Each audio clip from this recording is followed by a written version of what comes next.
and welcome to a special broadcast here once again. I'm Jacob Young. I'm joined by someone once again who is familiar to be on this show. It's Aidan Yoder, the driver of the number 44 Primus racing car for Formula 4 racing in the United States of America. Hey Excited everyone. to have you. Hey everyone, glad you guys could tune into this. All right, so let's get right into this. So of course, right off the bat, preseason, you came in and signed with Primus Racing officially after making the move last year at about 2 races to go in the season. What were your expectations going into that season with the new team? Right, yeah.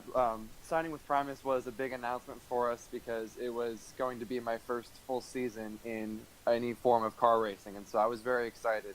And coming off of the momentum we had with our record-setting pace at the Roebling Road Raceway in Savannah, Georgia, we knew we'd have the pace to stack up there, score some points, and we were expecting some pretty big things. We were pretty excited going into the year. Yeah, exactly. I know that y'all had the track record there too, so I mean that must have been pretty exciting, especially being it seemed like obviously early in the year there's a lot of rain races. So how were you able to really just handle that from preseason to the beginning of the season? Right. During the preseason, we didn't get very much wet weather driving, and I think we only had about 1 or 2 days. And I'm very inexperienced in the wet just because we live out here on the West Coast, and it doesn't rain nearly as much as it does over out in the East. So the amount of experience I have just driving any form of car, even a road car, in the rain is very minimal. And so when we were dealt with the variables of rain at the opening races, I just took that on the chin, and I just tried to work my best at getting up there. And just because of my lack of experience compared to the other guys in those conditions, I like to think that we learned a lot and we were able to develop quite a lot, especially as we did more races in the rain throughout the year and eventually getting near the end of the season where rain was looking pretty likely as well. Yeah, exactly. So, of course, what were your goals really coming into this season with that new team? Right. With our preseason pace, I was totally expecting that we would be shooting for podiums and at least, getting some consistent points finishes. And I figured that because we had this good speed and all this data behind us in the preseason, that it was going to be good for the year. And I was looking forward to being able to show kind of the pace that we had developed with the amount of work we'd put in the preseason. Of course, having 1 year under your belt, how were you able to? Did you feel like you had more pressure to perform better throughout the season since you already had a year in? Right. Just because this was my first full season, I was expecting that it would be a challenge for sure because I had known a lot of the guys that I raced with in 2018 when I did the partial season there. And I knew that they were all quick, and I knew that they would be developing in the off season just as much as I did. And so I knew it was going to be a challenge, but just because it was going to be my first full season, I didn't want to set my expectations crazy high. I tried to set realistic goals based on what we made in the preseason. Of course. And so in preseason testing as well, what were you really able to learn and feel from the car from much different than last year, of course? Right.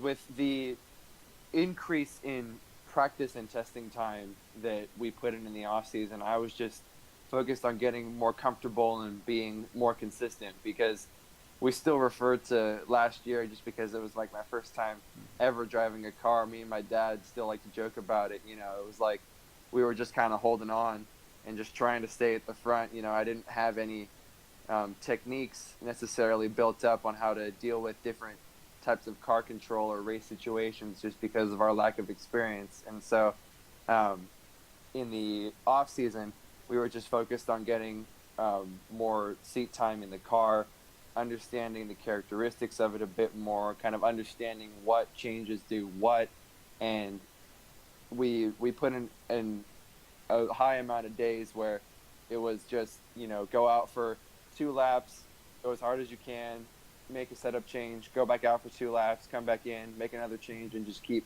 doing that over and over and over again, so that we would have an idea going in mind to the first race in Road Atlanta, what changes we're going to do what, and how to change the setup based on what we needed.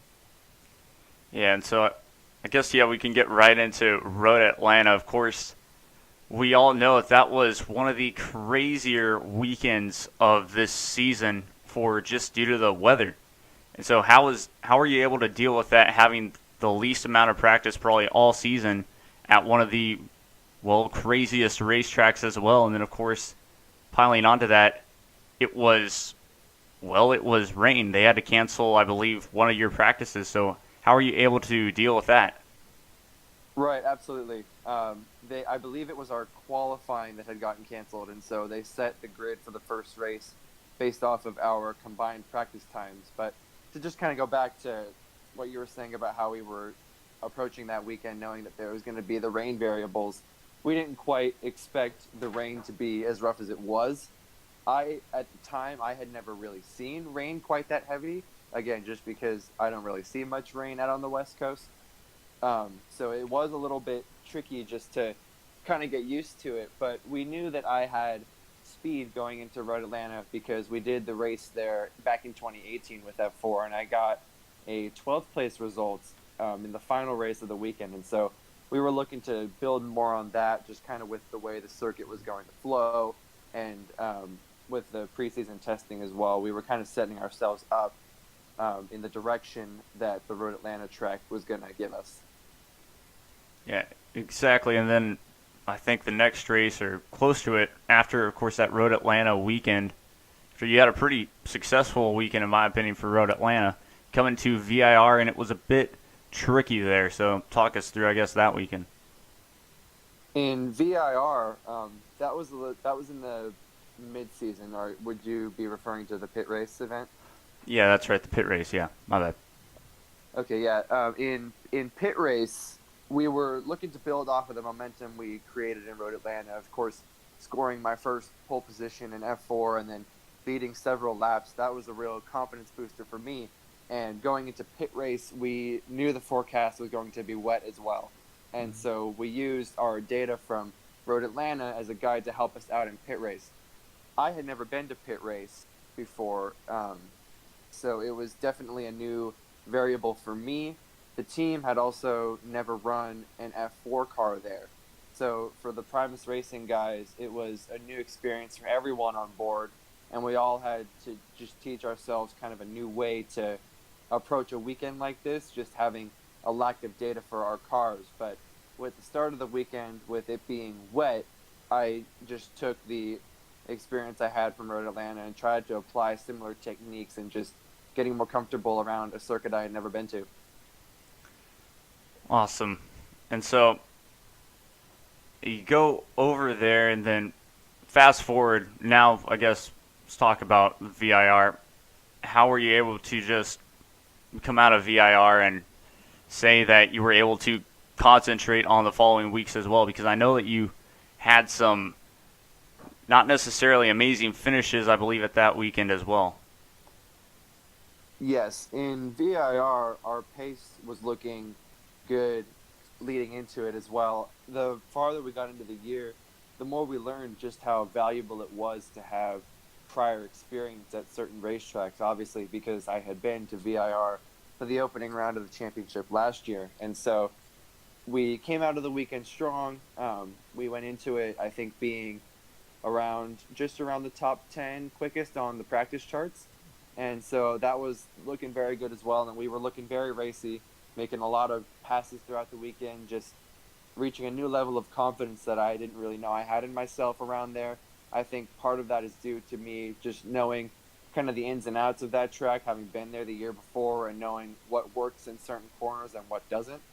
Also, there, I believe we had top 10 pace. I believe we finished one of the races close to being top 10, so we were definitely really close to getting those points. Yeah, very close indeed. And it's crazy as well because of course, doing my homework here and just seeing your results, it was very impressive from seeing, of course, the beginning. Yes, you were able to finish close to the points, and sometimes, of course, that second race would be further off. But I was very impressed to seeing, well, just that improvement, just like you're talking about, because for those of the viewers that don't know it, well, those two different races, and one thing that I also want to talk about is how are you able to really be able to push on the second races knowing that you're on old sets of tires? Can you repeat that one more time? I think the audio cut out for a sec. Oh, okay. So it's impressive to see that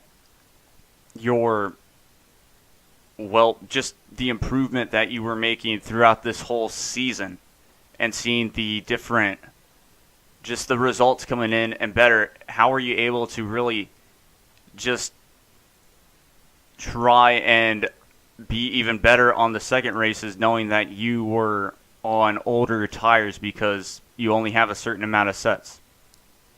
Correct. Yeah, good question.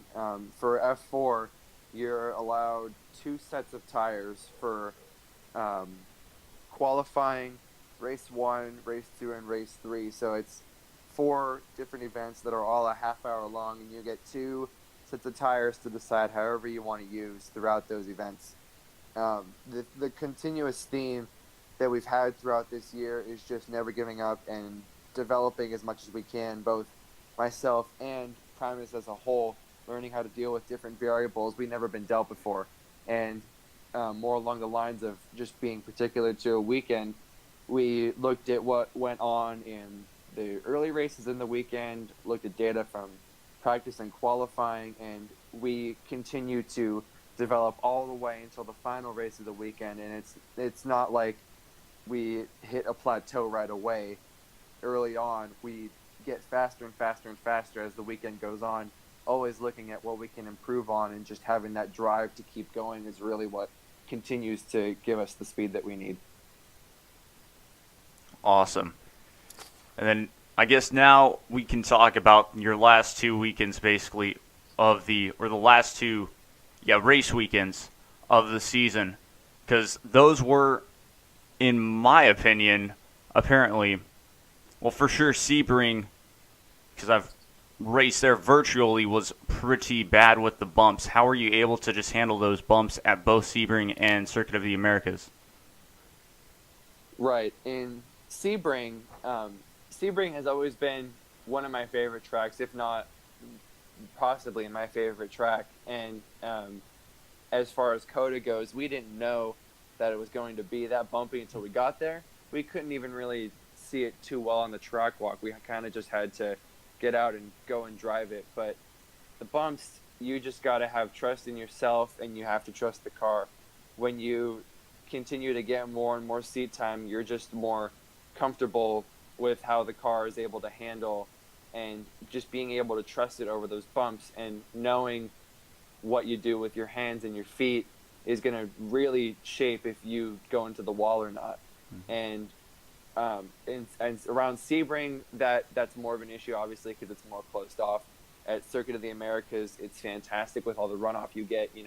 It allows for, it's just a forgiving track in general. And so with the bumps, we had to go into COTA full attack, not even thinking about the bumps, because we were just limited on the amount of track time that we were going to get that weekend. And so we went into it right away, just, I'm on the radio with the guys, okay, there's bumps here, the car is doing this there, but we just try to put a setup on the car that's going to handle those bumps well, so that way we can focus on just technique more and more, rather than trying to focus on outside variables that aren't just within the team. You also mentioned something I remember when I was able to meet you in the paddock, that you were at Circuit of the Americas. You were messing with your brake bias throughout the whole lap. How were you able to really just focus also on your lap and also making sure that, well, your car wasn't locking up in a certain place so that you had enough brake bias for each turn? Right. Yeah, it's always tricky to be managing that sort of thing when you're in the cockpit. The brake bias is really one of the only things you can physically change as a driver while you're on track. Everything else has to be done in the pits. And so the brake bias is a great tool for all of us to be adjusting throughout the lap, because it's really just a thing about a preference. You know, if the driver wants to drive the car a certain way, it's going to demand a different amount of bias towards the front or the rear, depending on what corner you go to and just how you attack it. But in practice, that's when you really try to nail in what kind of brake bias you want to use and how you're going to balance that with the setup. And then once you get to the official sessions with like qualifying and the races, you're only making little adjustments here and there. You kind of have a baseline set. And when you're battling with other cars as well, that's another thing. It's when you're in a constant fight with guys around you, you may have to just adjust it, you know, a couple clicks to the front or just a little bit to the rear, just to kind of help with maybe aggressive overtakes or trying to just hang something around the outside of a corner. You know, just there's a few different things you can do with the bias in that regard. Pretty cool. And so now, going back to Sebring for a second there, you were able to pick up a ninth place finish, I believe, in the first race or some around there. How were you, not only how were you able to do that, but how did it feel when you crossed the finish line knowing that you, well, got those 2 points? Yeah, I was definitely over the moon, just because at Coda, you know, to get my career best finish on the world stage in front of that sellout crowd there was just really special. And I knew that throughout the race, I knew that the car was feeling good, and just with the crazy amount of talent that there was around me, there were guys from 10 different countries at this race. We knew that it was going to be tricky. And so to be up there knowing that I had comparable pace to these guys from around the world was just a humbling experience and something I definitely won't take for granted. And when I crossed the line, I was like, wow, you know, like we really got that ninth place out of almost, you know, 40 guys on the track with us. It was definitely a special feeling. Yeah, exactly. And also, you have 38 drivers, I believe, was total, which is just insane, because also kind of going back with that weekend, well, how was that qualifying from your perspective? Because from my perspective, it was pretty crazy indeed with, well, you go out, you run maybe 1 or 2 laps, and then right off the bat, red flag for the session because one driver, I believe, wrecked the car or something like that and couldn't get off the track. So right there, what is it, like 15 minutes of qualifying or something like that you had? Yeah, that was definitely an interesting variable for us, because the qualifying session itself was only 20 minutes long, as opposed to it normally being 30 at other weekends that we have in the F4 US Championship. And so because the lap around Circuit of the Americas is so long, it takes us around 2 minutes and 15 seconds roughly to complete a qualifying lap around there. And so that's significantly longer than F1, for example, or just other tracks we go to. It's definitely a bigger jump. And so we knew that we were going to be short on track time, and we had to just go out and put in a lap right away super fast to get a banker in. And when we were dealt that red flag, it was, I just told the team, I was like, man, you know, that really cuts our track time down, because it went from being a 20-minute session to almost being, you know, 7 or 8 minutes.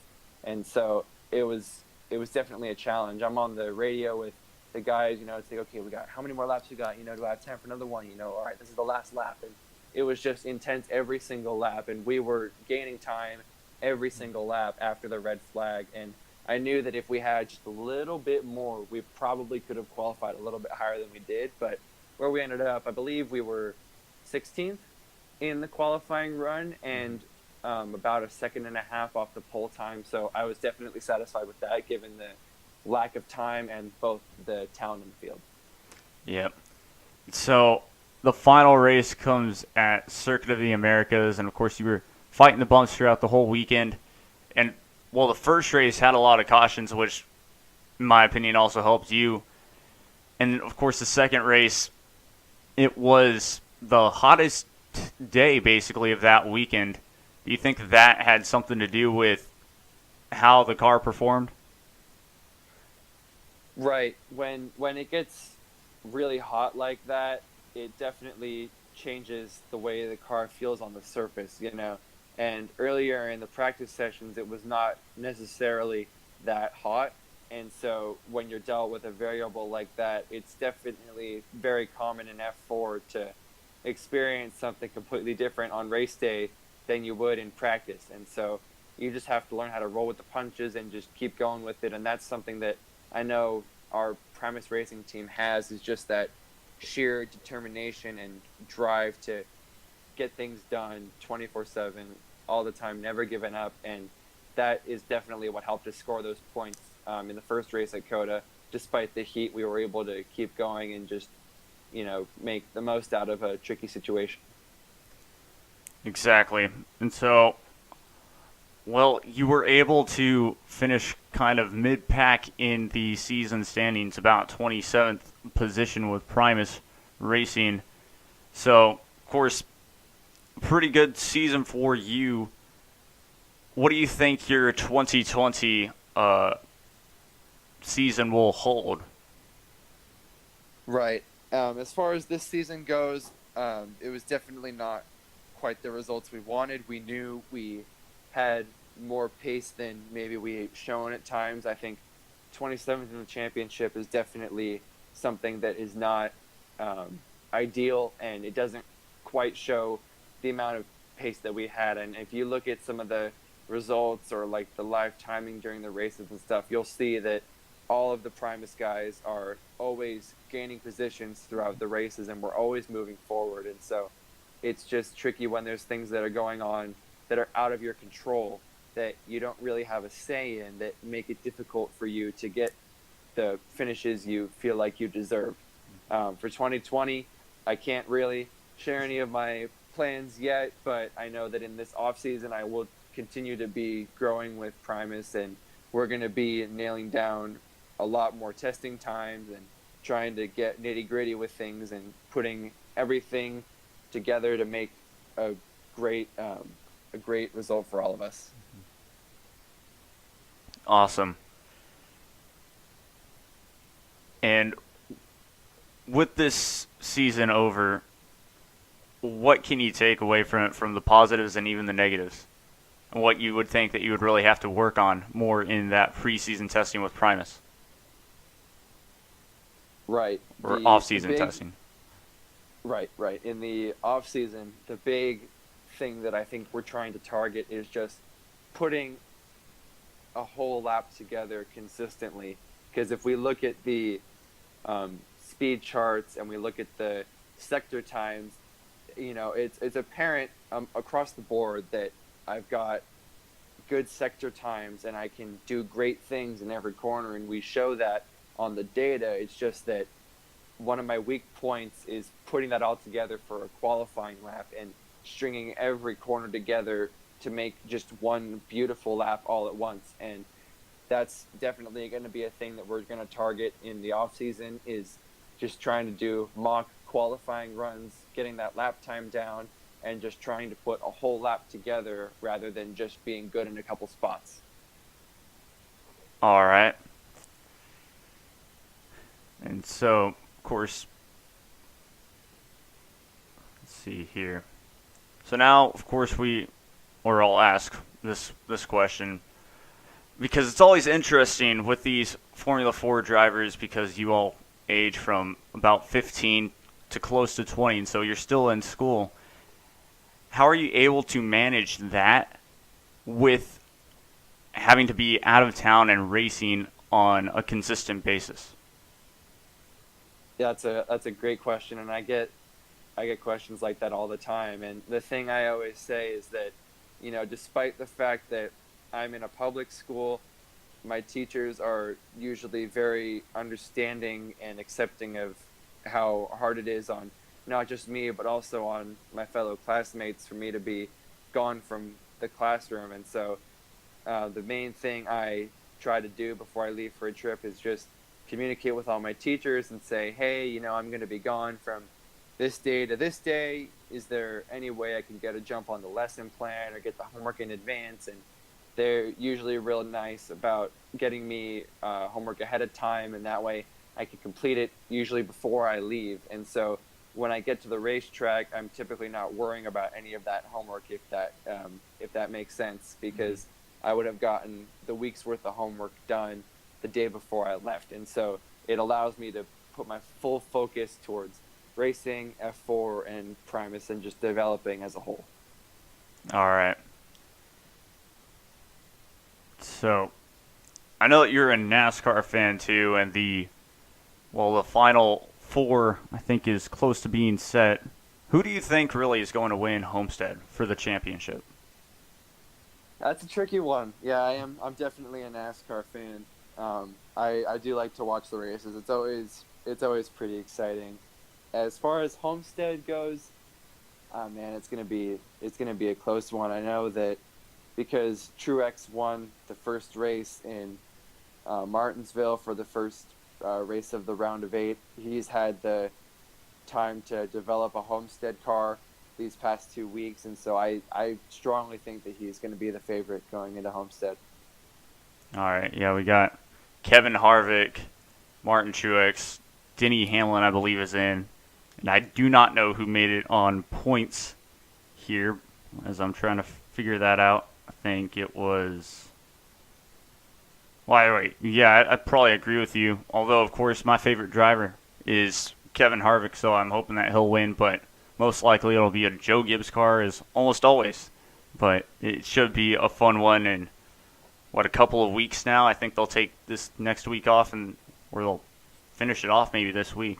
Might be wrong, since next week is not this upcoming week, but the following week is Thanksgiving, if I'm not mistaken. Either way, something like that. So it should be a fun into this NASCAR season.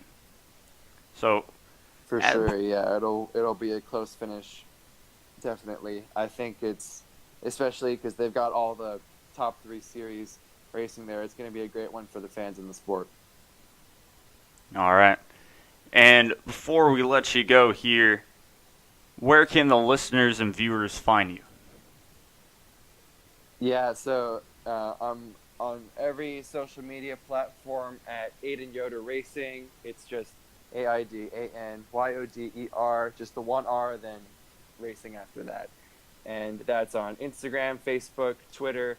I'm working on a website right now, so that should be up shortly, and that'll give the fans another way to connect with me as well. But I'm looking forward to getting all that ramped up in the off season before we get going in 2020.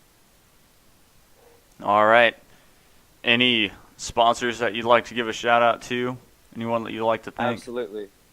Absolutely. First, I got to thank my team, Primus Racing Team, for their hard work and dedication this year. I know it's been a bit tricky, and we weren't always able to perform as well as we feel like we should have, but their constant determination and drive the entire year to get things done, no matter how hard it got, gave us the ability to finish the year strong. And the thing I always like to say is, it's not how you start, it's how you finish. And we came out with a bang in Road Atlanta with that pole position, but kind of hit a dry spell in the middle of the year, but we were able to dig ourselves out of that and get a good finish at the end of the year. So I'm very thankful to those guys for never giving up and giving me the equipment to compete well every weekend. I've got to thank Spy Optic, because the sunglasses that they provide are fantastic with the See Happy and the Happy Lens technology in them. It's incredible, and I'm really looking forward to building more on that partnership as we get into 2020, as well as GoPro, OGO International, I'm thankful to have all these guys on board, and I'm looking forward to building more on all of these partnerships going into next year. Awesome. Well, thank you for letting me interview you once again. I know it started off a bit shaky with some issues to get this thing rolling, but we were able to make it work. So thank you once again, Aidan. Absolutely. It was my pleasure. All right. Aidan Yoder, everyone. And to everyone here, thanks for watching. We'll see you next time. Adios.